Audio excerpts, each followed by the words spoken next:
What's up, everyone? I'm doing the intro today because I have the slip in front of me. Top 8, very exciting and hard fought. We just saw River and Adrian go at it here. It's going to be exciting to see, for you more than me, who made it. So let's just get right into it. In our first seed, we have Yoonhao Lee at the 7-0. At second seed, we have Quinn Johnston, 6-1. Adrian Ziegler in the third seed. You just saw win in round 7? Yep. Samuel Harzma, Dr. Fidget, who we saw earlier on stream. Seismitoad Pelipper at the 4 seed. Rain looking excellent today. It is the Pacific Northwest. Hey. In the 5th seed, I think pretty much everyone here was on stream today. In 5th seed, we have Gary Chan. Audino at 5th seed. We have Audino versus Seismitoad in top 8. Oh, my. The number 6 seed, my smart money pick, Alberto Lara. Running that really cool combo. Yeah, we saw it way back in round 2, I think. Now we have Gengar, Raichu, Incineroar moving on. That Swords Dance Landorus in top 8. Oh, we actually have 3 X2s. I didn't even notice that. Alberto being the highest one. In the 7th seed, we have Jeremy Shackett. I actually played him at the NorCal Regional Championships. Oh, really? Yeah, he was actually a very solid player, so I'm excited to see him in the top cut. Oh, okay, cool. Yeah. I think he was the only one not on stream today? He was not, yeah. Okay, right. And in our 8th seed, we have River Davis. After such a heartbreaking loss in round 7, manages to slip in anyway at that 8 seed. Going to be playing another Gardevoir. I mean, it makes perfect sense. His losses were the 2nd seed and the 3rd seed. His resistance was looking pretty good, just making that cut off. And, of course, he's also Hayden's smart money. So in the same spot as I was last year at Oregon. I lost my last round and made cut at 8th seed. So I have some hope. All right. Well, I mean, me and Hayden's smart money seem to be doing the best here, still in it. Well, he's got the whole night to figure out that Gardevoir matchup, maybe not allow a turn 1 Hyper Voice into Persian again. And yeah, hopefully cool down a bit from that. I think he was just playing a bit too aggressively there, too heated, if you will. Well, there's also no Snorlax this time, which might be nice. Yeah, that should make things a little easier. Although How's a pretty impressive player. Yeah, I mean, it's got to be to go 7-0. Yeah. I heard the tale about how he actually practiced until 4 a.m. with the team, and then he just switched his team, and then now he's undefeated. So that's legendary in my eyes. Oh yeah, that's quite a feat. I mean, especially staying up till 4 a.m. Your sleep's probably what, 4 hours max? He woke up at 6. Oh. Oh no! Why would you do that to yourself? Hey, he's undefeated, man. He has to. Maybe it's the key. Have you ever done that? Maybe you would have gone undefeated. You're a psychology person too, Kimo. You have to do the same conditions. You were practicing with that team when you're tired. You have to be absolutely tired to play. Yeah, it sinks into your unconscious. It's just automatic. So Yoenhao actually has to stay up late tonight. Oh, yeah. I mean, I'll let him know. Right? Just keep him awake. Don't let him fall asleep. Is he in your hotel room? Yeah. Well, there you go. Keep him up. I'm excited to see how all of Gary's Snorlax support handles Breloom and Chandelure and that's Seismitoad. going to be a crazy game. I mean, you think with all these different kinds of support, and if you've tested a lot, these are like, I know this type of support beats this archetype. I see these Pokemon and kind of identify the best way forward to get Snorlax boosted, get speed control, and move forward. You don't have that for Chandelure and Breloom and Seismitoad, I don't think. So things are going to be a little more in the moment, I think. No, I have to say that I think Sam and Gary is the game I'm looking more forward to in top 8. It's just so wild, really. It's what I expect from the Northwest, really. Two of the most, I guess, off the wall. some of the most creative team builders face off against each other. They got crazy teams too, but you got to commend everybody for making the top cut.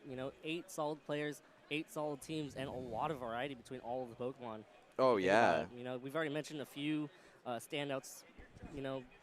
Sam, Gary, they all have things too. But one thing that I really like about this format so far is just all the diversity that we see in each of the top cuts, right? I mean, a lot of different megas are actually viable. A lot of different Pokemon have niche roles in this format, and that's actually something that I really enjoy. I know a lot of people actually don't enjoy it because there's just so much to prepare for, right? I mean, fair enough. Speaking of the diversity, I'm kind of surprised we didn't see any Lurantis today. That's kind of a one-off Pokemon, I think. Really? Yeah, I thought it would stick around for at least a bit longer. Really? Poor Lurantis. Yeah, I think the Pokemon that is most common in this top cut would be a Snorlax. It might just be, 4 of them in this top 8. That's quite a few. And lots of different spins on it, but all of them relying on that gluttony and just boosting up. Oh, I mean, it's so strong and consistent. Yeah, even though we have this really strong knockoff Pokemon with Fake Out to like control the Trick Room, with Intimidate, so that you have to Belly Jump to damage, like it's still so strong. Well, it also helps that it's such a great partner for Snorlax naturally. Yeah. I mean, there's no real fighting type presence, even though you do have Pheromosa and Top Cut, so maybe see something there. With the speed swap. Oh, the speed making swap. your Snorlax Yeah. super fast. I mean, it's there's been Turbo Lax in the past, but this is Turbo Lax. This is light speed Lax. This is hyper turbo active Lax. Oh. Wow. I see. You just got to keep throwing more adjectives in front of the turbo. Yeah. What if you fake it, though? Then it's fake turbo Lax. It's fake hyper turbo Lax. It's you know? bluff, fast, slow Lax. Len's doing a little throwback to, what, 2011 when we formed fake hyper fast room or whatever? Turbo fake fast room. Yeah. Turbo Room That is was just silly. That was one of the weirdest memes that we've ever had. I mean, I guess Gary does kind of have Turbo Room, right? Kind of. I mean, you have Speed Swap, you have Trick Room, that's Turbo Room. Stick them together a little bit, sandwich it. Enough about that matchup, though. Well, let's talk about the other matchups, guys. Yeah. Yuan Hao versus River Davis, both players from the Northwest. Yuan Hao from Vancouver, and River, well, he came to Vancouver and won their regional, so Yuan Hao probably wants some revenge right there. Yeah, and, quite the patriot. I forgot what Yuan Hao's team actually was. There was an Incineroar, I believe. A lot. There was still a lot of Incineroar in Top Cut, right? Yeah, there were lots of Incineroar. Hao's team is that Gardevoir. Gardevoir. The return of Gardevoir. So many Gardevoir. I'm so happy. What is it? The first and third seeds are Gardevoirs? Yeah, and we were just talking about how Incineroar sort of makes Gardevoir a more viable archetype. And so I think like both of them are Incineroar plus Gardevoir. I just think it's an interesting thing that exists now. We don't actually know what Jeremy's team is. Yeah, that might be the most annoying. That's the one mystery here. He's going to be up against Quinn. Player's been around for a long time, and it's a really solid finish for him. Yeah, I mean, he was running a really offensive team, and he also had Snorlax, but one thing was that his team was really fast, and they could hit really hard, but then he could also slow it down a little bit, mellow out with that Snorlax with the Trick Room mode. It was pretty both cool. Tapu Koko and Tapu Lele, along with that Charizard Y, and then the kind of alternate mode with Porygon 2 and Snorlax. So all that offense from Lele and Koko and Charizard, but then you can slow it down. You can play the Snorlax game that half the top 8's playing. And you know that, I mean, the offensive dynamic there potentially pretty big as well. As you can argue Quinn might be the most disadvantaged player walking into Top Cut. He has much more limited information than all the other players going in, especially compared to Jeremy, who has an opponent on stream while he himself was not. Quinn going to have to try and dig a little, find people that played him, maybe try to gather information that way, the old-fashioned way, if you will. And then the next matchup, Alberto versus Adrian. We just saw Adrian squeeze into the top cut with that win over River Davis with another Gardevoir. Alberto playing a new team, not playing that Celesteal Gothitelle team, which, Adrian, well, probably would have enjoyed facing off because he already kind of knows the ins and outs of that team because he just faced off against that with River. So, Adrian's probably going to have to look at the tape, rewind it a bit, and try to figure out what the best matchup is versus that Raichu, Landorus, Gengar team. I think it's definitely a dangerous matchup. I mean, Gengar does not mind being in against the Gardevoir too much, can get that big Sludge Bomb off. That Landorus is a big threat if he can get that Sword Stance up. So dangerous. And then Raichu to add some fake out support and mitigate what Tapu Koko can do. I have to say, without bias, I might add, that while Gary and Sam have very interesting teams, Alberto is actually my favorite team itself going into cut. I really like the Gengar Raichu synergy, and Sword Stance Landorus has just always been so cool. I've loved it since Landorus Therian was an option at all. Yeah, I think I agree with you there. That looks like I just want to watch Alberto play a lot Oh, of matches. yeah. And, I mean, since he's going to win this tournament, we're going to see a whole bunch of Alberto. Oh, Adrian's a good player. All right. Does anybody want to change their smart money? I have to because my smart money maybe pick you was guys Alberto have to. cut. We're pretty good over Mine's there. at least on the sheet. Yeah. Gavin did get 16th. Wow. Oh, wow. I'm just, well, yeah, okay, all right. I'm going to go ahead and change, well, Hayden, would you like to change your smart money I'm going to stick with River. Stick like with River, he's you got still faith? top cut. Respect. You got faith? Kimo? Alberto's my man, dude. California represent. We have to go for it. Is he the only California? Yeah. I actually don't know where Jeremy's from. Oh, fair enough. But Alberto's at least pretty much the leader, the representative of California this season. Len? My smart money, I think I'm going to switch it to Gary. I'm excited to see if anyone can actually beat all these different Snorlax support modes, or if Gary can just find the right one for each matchup. My smart money is not on a single player, but a very solid top 8, and every match is going to be exciting to watch. Can I say that? No. No, what? That's a cop-out. Come on. All right, there's a list, bud. Here you go.